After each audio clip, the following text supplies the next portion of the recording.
Welcome to the Happy Black Woman Podcast, where we're on a mission to empower women to transform their lives through personal development and entrepreneurship. We bring you all the information, inspiration, and motivation you need to create a life of happiness, success, and freedom.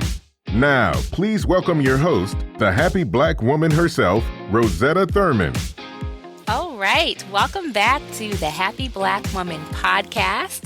This is Rosetta Thurman, and I am delighted to bring to you another wonderful guest this week, Melinda Emerson. You may know her better as the Small Biz Lady, and really excited to have a conversation about how can we grow our businesses or even get our businesses off the ground for those of us who are new in 2016. So you have Melinda's bio on our show notes, and I'm really just going to jump right in and welcome Melinda. Thank you so much for having me, Rosetta. It is a pleasure. I know you have so much to share with our listeners, and so many of us already follow you on social media and have been watching your work and learning from you for years. But for those who have not had the pleasure, tell us a little bit about your mission and the work that you do. So my name is Melinda Emerson, but my alias online is Small Biz Lady. And my mission is to end small business failure. So everything that I write on my blog, succeedasyourownboss.com, everything that I have written about in my two best-selling books, Become Your Own Boss in 12 Months, the first and second edition, and all of the things that I do on Twitter every single week, answering people's questions live every single Wednesday from 8 to 9 p.m. Eastern, are really all driven around helping people sidestep all of the potholes that are out here waiting for them potentially once they put their shingle out and say they are open for business. Myself, I have been in business for 17 years. So I have made all the expensive mistakes, right? Yeah. So I'm out here trying to help people live their dream with a plan, because I rarely hear bad business ideas, but boy, I see poor business execution everywhere. It's like the cold and flu. So I just try to help people figure out what's going on in their business before they even know it's a problem or a potential problem. Wonderful. Well, I love that.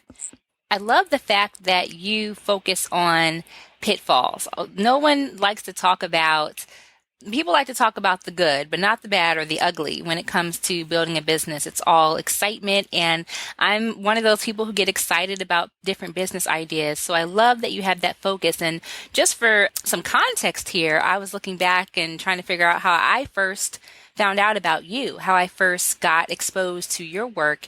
And it was through Twitter, through your weekly chats. And when you said that you've been doing them and you're still doing them, I'm like, wow, like how many years has this been going? Like on Twitter, she has guests and she answers small business questions, and this has been going on a long time. When did you start that?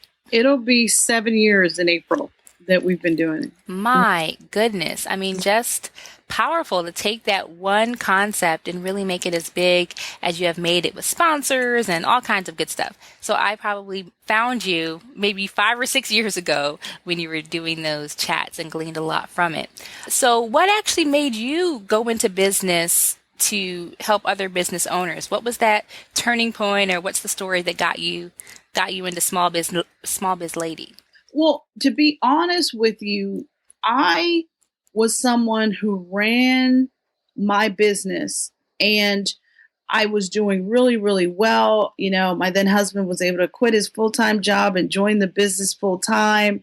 And then all of a sudden in 2005, I got pregnant with my son, and I ended up on bed rest for 6 months, literally not able to leave my home. I was so sick. They thought my child had a heart condition. They had me up at the hospital 3 times a week getting testing done. And what was amazing about that is that when you have 6 months to lay around and that's all you can do, because you got to remember in 2005, Wi-Fi was not what it is today. So I literally had a Palm 3 cell phone trying to run my whole life. And I had employees and I had an office in downtown Philadelphia. But my business was a mess because I have built a business that basically could not run without me. And that was the biggest mistake I made. And when I definitely realized that I had made a lot of expensive mistakes. And when I was on bed rest, I literally started just writing them down because all you have time to do is think, right? So I wrote it down, and eventually those notes and my story and so many other entrepreneurial stories that I knew became my best-selling book, Become Your Own Boss in 12 Months. Because I thought it was important to tell the ugly stories, right? Because I think sometimes people wait until they're, a $50 million business, and then they write this book and they gloss over the hard days and the dark nights, right?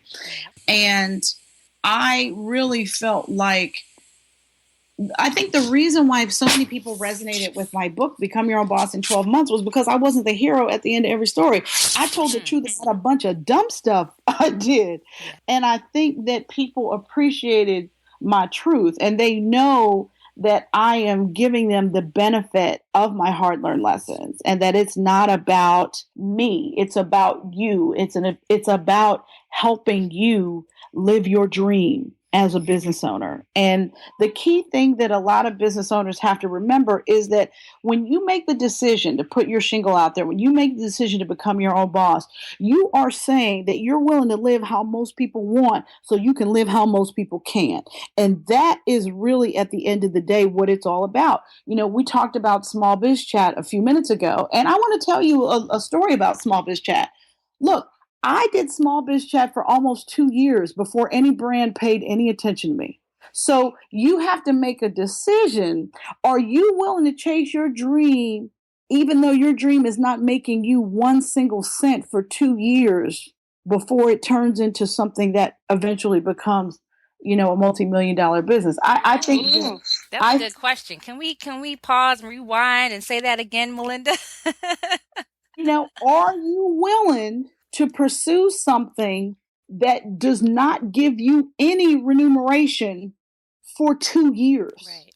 Can you do it? Have you planned well enough? Or is your personal credit, your personal savings, your boo willing to support you for 2 years before your business really has an opportunity to take off and break out and you fulfill your calling and your destiny? And the other thing I want to tell you too is, after I had my son, and by the way, my baby was born December 14th of that year. So I literally was pregnant that entire year. And then, I was a brand new mom, first time mom. So I had these ideas and these notes in 2005, but it wasn't until 2007 that I picked them back up and figured out how to turn them into something. I mean, it was literally almost like around my son's first birthday that I said, okay, I have not permanently maimed this child in any way. Now I can turn my attention back to this idea that I had. But I also want to say that at the time when this idea came around, everything was bad everywhere. When I was pregnant, my business was, basically in shambles. I had a marriage that was crumbling at the same time. And I had a brand new baby and a husband who had gone back into corporate America at that point and had a job where he was traveling 3 weeks out of the month. So I was a glorified single parent on top of all this stuff. So it was bad everywhere. I was 33 years old and I was having my, Mariah Carey meltdown midlife crisis. Do you know what I'm saying? But let me tell you, I started praying because I didn't have any answers. And I want you to understand something about me. I am a type A overachiever. I always have been. I like to make lists because I like to cross them off. You understand what I'm saying? I'm that girl. And so I got myself to a point where I didn't have any answers. And I was just like, what am I going to do? And literally, I was married to someone who, when I told him that I had had a vision and a dream 3 times to become America's #1 small business expert, he said, well, why would anybody listen to you? So I know all about being in a relationship with somebody who doesn't support your dream. And I also know that sometimes you have to remember who you are and whose you are and whose voice is most important. And so for me, and I have not shared a lot about my backstory. There are many people who don't even realize that I'm a single parent of a 10-year-old boy because it's not relevant. To me, all people care about is, do I know something that can help them make more money or make money in the first place? So I don't talk about being a Black woman in business. I don't talk about being a successful single mom business owner because I don't think anyone cares. But in this particular case, because of who your audience is. Oh, yeah. I was going to say, Melinda, we care. I mean, Right. So I know that my ladies are nodding their head right now as you're talking because we have single mothers who are wanting to build their business and they're asking, can I really do this? My partner doesn't support me. My husband doesn't support me. My boo doesn't support me. Can I do this? Am I meant to do this? So what you just shared is powerful for the ladies who are listening. So thank you for opening up. And I think because of who you are, Rosetta, I am willing to share that. But I don't pierce the veil very often because I'm very focused, staying on brand, staying on message, all that stuff. But I will tell people that sometimes you have to trust yourself, even when everybody else around you, your family, your friends, girl, why you quitting that good job, all that stuff, you have to still move forward and stay steadfast because what I promise you is that God takes care of his people. And if you're doing his work, he will move every mountain out of your way. The first year that I became the Small Biz Lady on Twitter and I started Small Biz Chat, I wasn't making any money. But there were two ladies who recognized me on Twitter and they came to me and said, you need some help. And we gonna help you. And we know you ain't got the money to pay us. And they worked for me for 1 year, making no money because I ain't had no money to pay them. So I think that when you really figure out what your calling is and you're willing to put it all on the line for your calling, he will come. He will answer you. But sometimes some of us get into this fantasies of grandeur or delusion entrepreneurship, right? So we get into, I'm passionate about people. I'm going to start this business. I'm passionate about youth. I'm going to start this business. No, because you need to make sure that your passion has a profit center. Right. Because there's a whole lot of people out here with glorified hobbies. That is a great point. I mean, as you were talking, I was thinking about all the people I'm going to send this podcast to that I've said the same thing. But now I can say, Small Biz Lady backs me up on this because there are, for most of the women in our Happy Black Woman tribe, it does start with this passion, but it also can start with this purpose and not thinking that this has to be a money-making venture because they would do it for free. They enjoy it so much. They love to write. They want to publish books, and they love it so much that they would do it for free. They're coaches, they're consultants, they're speakers, and they love it so much they would do it for free. But I love that you kind of have entrepreneurs step back and look at the big picture and say, we want to set you up for success from the beginning. And the other thing I just wanted to point out to those, my audience who knows my story, the key time frame that Melinda mentioned, 2 years. 2 years is not a long time. It took me 2 years. I worked my business part-time while I still had a full-time job before I had enough reputation and potential clients to leave. And so it's not a failure. That's the thing I wanted to underscore about what you said about 2 years. It's not a failure if you're not making money because you have to build your brand. Small Biz Chat blew up, but it took some time. It did. And that's what people have to understand. And by the way, in my book, Become Your Own Boss in 12 Months, I teach people that they should start as a side hustler. Right, I don't believe in folk quitting a job to start a business. Unless, of course, your business is in direct competition with your current business. Mm-hmm. I think that in those cases that happens. But, the thing that I will tell you is that you have to be steadfast. You have to show up and you have to do things that other people won't do.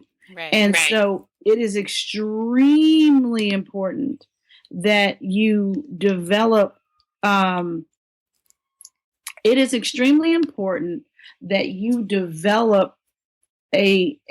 reputation. When I first started out with Small Biz Chat, chats on Twitter were new. There were only a couple of people even doing them, and they weren't doing them, frankly, at the level that I thought they needed to be done. Mm-hmm. And so, luckily for me, I'm a former television producer by training.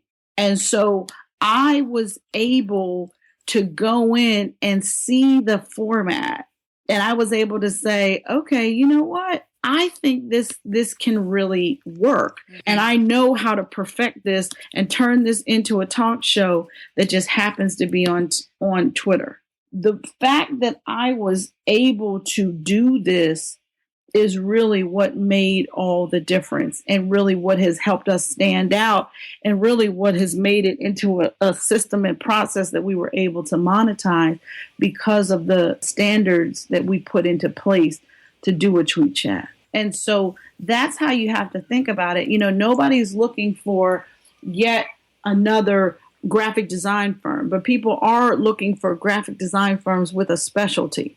And so you have to figure out, I knew very early on in my business that I could build a brand if I could build an audience, and convening my community live on the internet every week, I knew would make me somebody that would become very powerful in the marketplace, you know, but that was because I've always been a content developer from the very beginning of my business. You know, my company that I used to become the Small Biz Lady because of what I learned from running it was a video production and web development firm that morphed into a social media marketing firm. So we always developed content. It's just the delivery system that became different. So once I figured out like what Twitter was, and the Twitter was nothing more than people talking in soundbite format. And I used to be a television producer that wrote television scripts all day, every day. I was like, bam, I know how to do this. You've given us so much already, but for someone who is just starting or is planning to launch their business or grow their business for 2016, and it's just fledgling, they're still working that full-time job, what are some specific action steps that you feel are really important to take that maybe people don't normally think about? Like some people, they want to put the cart before the horse. So what would be a couple things that you would say that they could take action on today?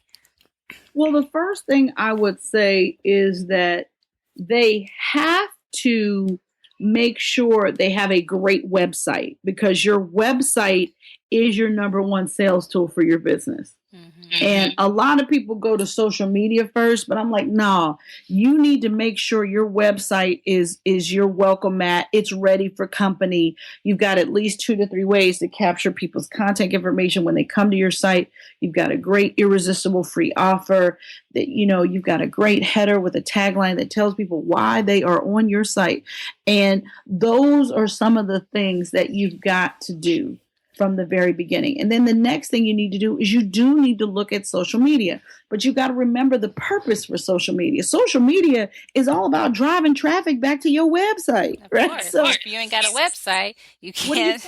what are you doing? If Right. you don't have a website and you don't have a good website that's mobile ready with click to call buttons and all this stuff, you are, you know, done before you get started. But when it comes to social media, one of the things that I see a lot of people making bad mistakes with is chasing all the social. I got to do Twitter. I got to do Periscope. I got to do Instagram. I got to do Facebook. Listen, you need to do one or two. And they need to be the social media sites where your best target customer is spending the vast majority of their time online. Right. That is what you need. And so it is extremely important that you focus around that and make sure that you are, you know, don't use Facebook because you like Facebook. Use Facebook because that's where your fish are. Right. You Or know, don't not use Facebook because you don't like Facebook. If your people are there, you should be there. Right. You just have to know where your target customer is spending time online. I built $1 million brand from Twitter. And so you have to understand that when I was doing Twitter in the early days, in the first 2 years, in 2008, 2009, 2010, I was not everywhere else. I was on Twitter. That's how I became the queen of Twitter. So you have to be really clear.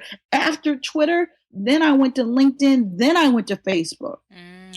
And if you look at my social media following right now, I still don't give Facebook that much love. I really don't. Because I don't want to have to pay to engage with people who already said they like me. Yep. So for me, Twitter is my thing. Now, It might not be your thing, and it doesn't have to be, but you need to do some Google Analytics. You need to know what your major keywords are. You need to do a listening strategy so that you can get super clear about, number one, who your target customer is and where your target customer hangs out online, and you want to be there and you want to be a part of the conversation. Right. Those are great tips, and definitely can start now, and maybe not even starting now, but revising the strategy that may not have been working in 2015, going into 2016 with a better plan to attract your ideal clients and customers, not everybody on every platform. That's a great tip. So with that, we've been talking about different pitfalls and experiences that you've had. I know that you've learned over the years what makes you the most productive. So as our listeners go into 2016, they can get some tips from you on what your typical day looks like your typical day that keeps you the most productive in running Small Biz Lady and maintaining your brand and your business. Okay, so first of all, let me explain to you that I have two companies. I have Quintessence Group, which is my consulting firm that works with the top Fortune 500 companies in the United States that target small business customers. And then I have the Small Biz Lady brand and everything that goes into that. So that is my website, succeedasyourownboss.com. That is our corporate clients that we develop content for some corporate websites, from Huffington Post to Nextiva to smallbiztrends.com. We also have our weekly Small Biz Chat, which is another property that is up under the Small Biz Lady brand.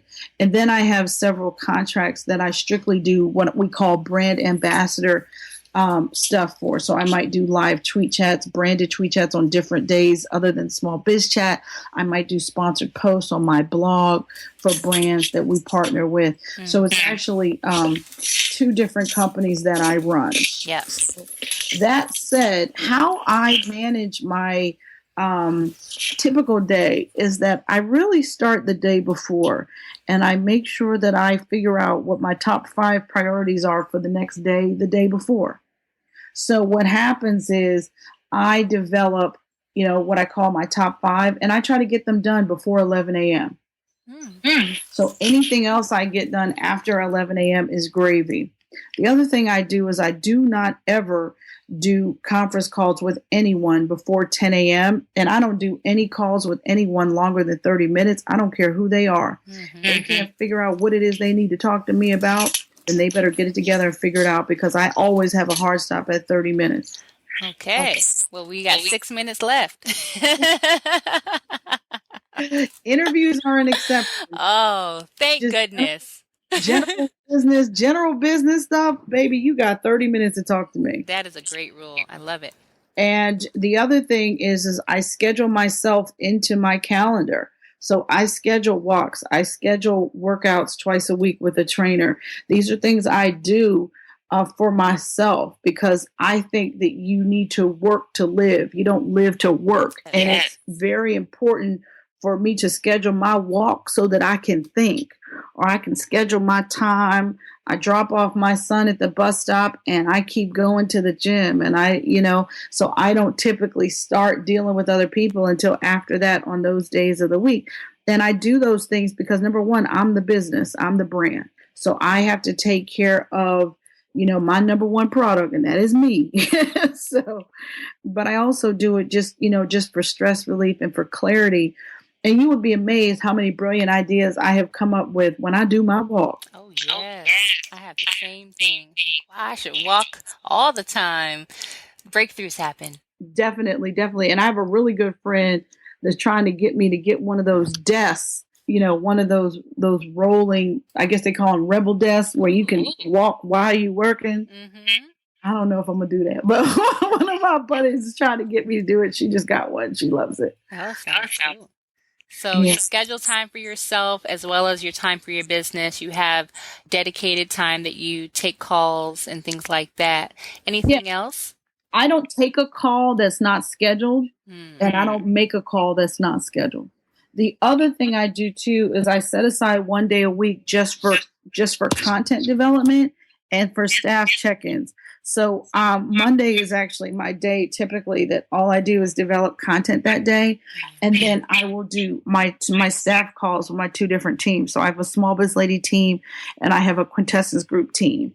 And I will have, my staff check-in conference calls every Monday as well. And that's all I do on Mondays, and then on Tuesdays, Wednesdays, and Thursdays is when I do, my interaction with other people. I'll do meetings, lunches, whatever, conference calls. And then Fridays I leave, Friday tends to being a travel day. I mean, every other week I'm on the road. 50% of the time I'm traveling. So, if it's a weekend where I have my son, then I make sure that I try to keep that Friday kind of light so I can pick him up early and we go do something just about him. And, that's a typical week for me. Well, I can see how that would make you, really productive in achieving everything you have to do with not one, but two businesses to really have that structure. And I love that you shared the piece about your son because, again, a lot of our ladies are really looking to see if it's possible. And one of the most heartbreaking questions I get all the time is, I'm a single mom. Can I run a business? And of course, I'm going to say yes. That's what I do. I'm in the empowerment business, but I'm not actually a mother myself. So I love that it's coming from you, that you can run not one, but two businesses. And the key word that you said was team. Oh, yeah. No, I have two assistants. I have a personal assistant that, helps me manage my life. and then I have an executive assistant that helps me manage sort of like the administrative function behind my business. I have a team of 9 people that work for me. Yeah. So, and some of them are 1099 folks and some of them are, part-timers and 2 are full-time. So it really just, you've got to have team. I live in a city where I have no family, so I pay for all the help I have. Right. And so you've got to be able to do that. And the other thing I do for myself is I make sure that, like I said, in addition to working out and things like that, I try to make sure that I get a deep tissue massage at least once a month. I try to do it every 2 weeks if I'm not traveling too heavy.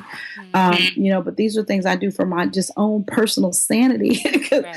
I work like a dog, And you deserve it. I mean, you deserve to be taken care of. And I love the theme of our community is how do we create happiness, success, and freedom on our own terms as women and as primarily Black women, and the fact that you have created this lifestyle for yourself that where you get to live the life you want, you get to take care of yourself, you get to take care of your child and serve the world with your gifts, walking in your purpose is so inspiring.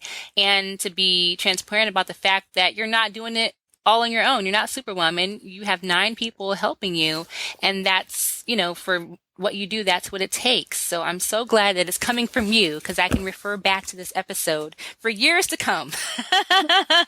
Well, that's good. That's good. But, it takes time to build a team. But the other thing I want to say to your listeners out here is that, one of my dear friends is Dr. R.G. Allen, and many of you may know her she's been on the Today Show for years. Mm-hmm. And one of the things that R.G. has always said is that if you don't have anybody in your life to be good to you, you are supposed to be good to yourself. Yes.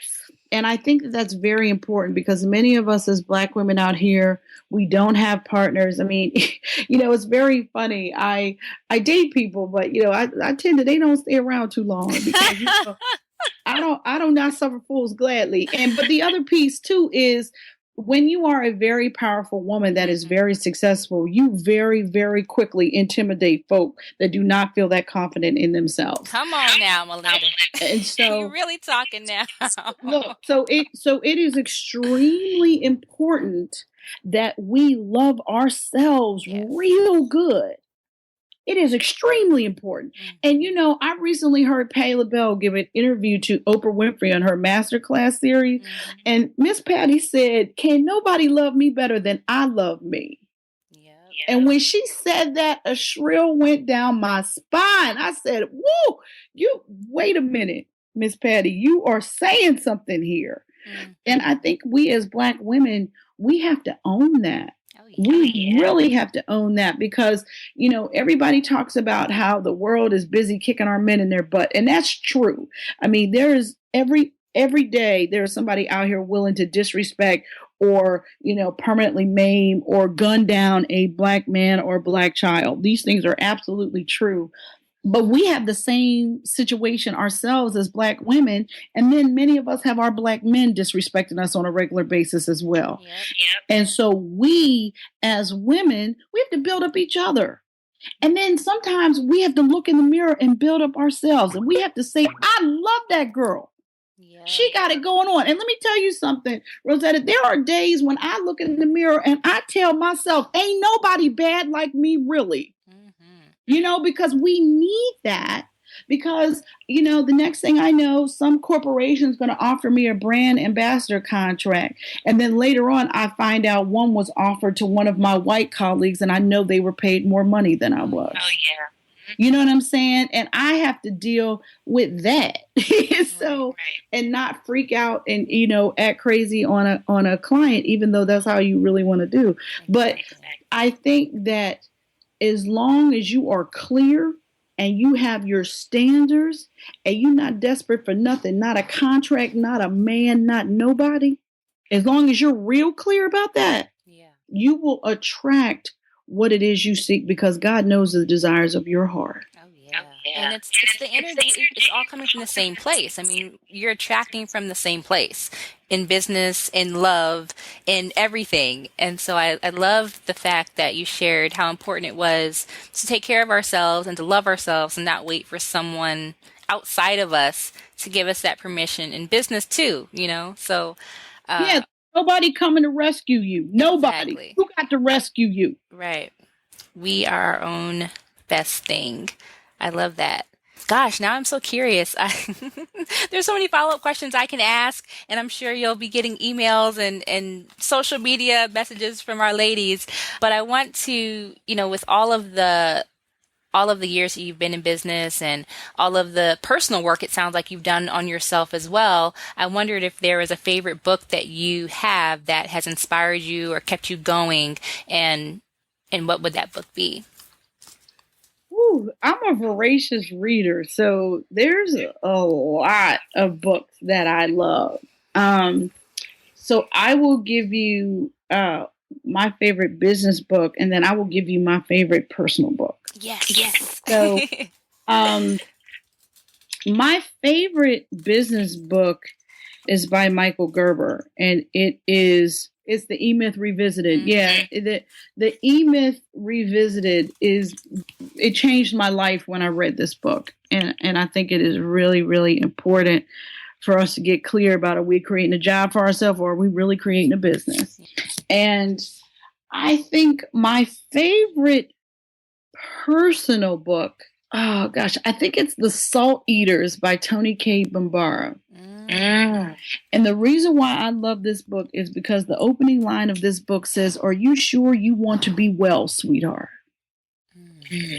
And I think that is such a powerful message for us as Black women. But I will throw a third one out here for you too. And it's not a book, but it's an experience that I want to encourage all of your listeners to have.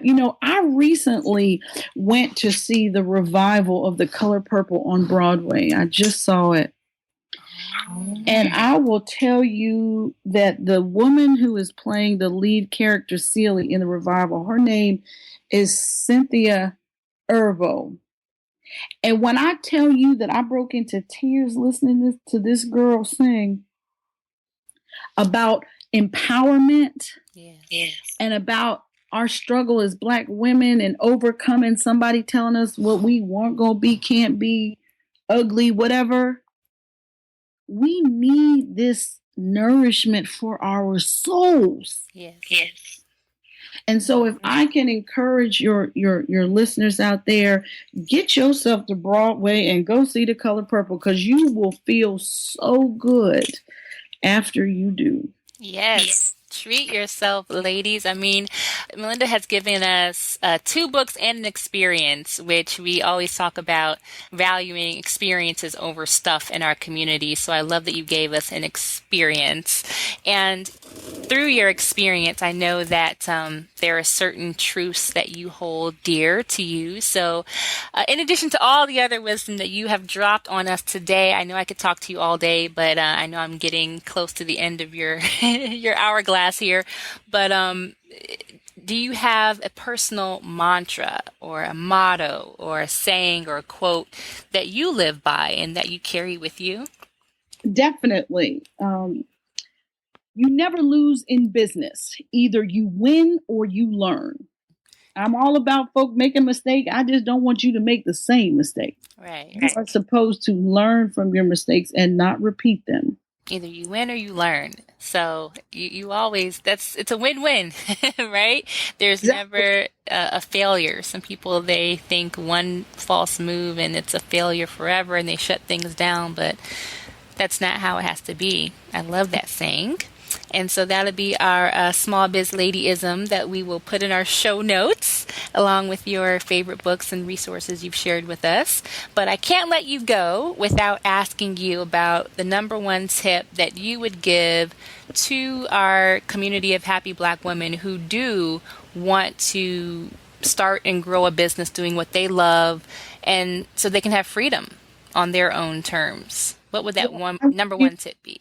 I would say to you that you need to invest in my book, Become Your Own Boss in 12 Months, because I wrote it for you. I'm all about helping folk get free from a job. And I have a 6-step system in the book that is going to help you really map out how to do this the right way. I want you to develop a life plan. I want you to figure out how you're going to pay for your new dream business. Then I want you to evaluate your business concept and figure out what skills you have and need to run your business. Then I want you to figure out who your paying customer is, because baby, if everybody can use it, nobody will. And then I want you to write a business plan. Does it need to be a 40-page manifesto? No, but do you need 10 good pages that lay out how your business is going to run? Yes, you do. Right. And then lastly, I want you to start your business while you're still working. I do believe in starting a business as a side hustler first. Awesome. So don't quit your day job, ladies. Get Melinda's book first, and we will put the link to her book in the show notes as well, so you can grab one for you and one for a friend. And, there's been so much shared today that I am positive, certain that all the ladies who are listening will want to stay in touch with you, Melinda. So how can we stay in touch with you, sign up to learn more about the resources you have to share? Where can we go? Well, you should go to my blog, which is succeedisyourownboss.com. Sign up for my newsletter. And here's a great tip, ladies. I love to give away free stuff. I don't know if y'all already follow me, but I just gave away 12 items every business day in December for 12 days of giveaways. So I have lots of corporate partners who love for me to give away their stuff online. So stay close to me. I've got lots of them, over 2,000 articles on my blog, succeedisyourownboss.com. So go ahead and Google any topic you're looking for help with, and I'm certain that I have it there. And then come and hang out with me every Wednesday night on Twitter on Small Biz Chat. All you got to do is follow at Small Biz Lady or at Small Biz Chat to find out the latest topic that we're going to be talking about. And we're going to be back in January to talk about how to run a successful handmade business. So I want you guys to come and hang out with me and get everything you need, because I have it up there. It's my calling to give it to you. And you're so good at it. And I have to thank you for your time to share with us, not just about the business side, but also about the personal side and how you personally have created the life that you wanted. So thank you so much for being with us, Melinda. It's been a pleasure. Rosetta, it's been my pleasure. I really love what you're doing. And anytime I can come back and help you support your community, I am happy to do it. Yes. Well, I'm going to give you a new nickname that just came to me. The whole time you were talking, I was like, oh, this is like my big sister in business. So if you want Melinda, Small Biz Lady, to be your big sister in business, make sure that you go to her website and check out all the links in the show notes. You can go to happyblackwomanpodcast.com and download them all and make sure you don't miss anything that she has to offer. So again, thank you, Melinda. And for those of you who haven't listened to our previous episodes of all the incredible guests we've had thus far, go back and listen and take notes and glean everything you can from our incredible guests. Until next time, this is Rosetta Thurman from happyblackwoman.com. Thank you for joining us on the Happy Black Woman podcast. If you want all the show's notes from today's episode, go to happyblackwomanpodcast.com. Plus, we'll send you a copy of Rosetta's free life mapping workbook. We look forward to empowering you next time. And until then, do something this week that makes you happy.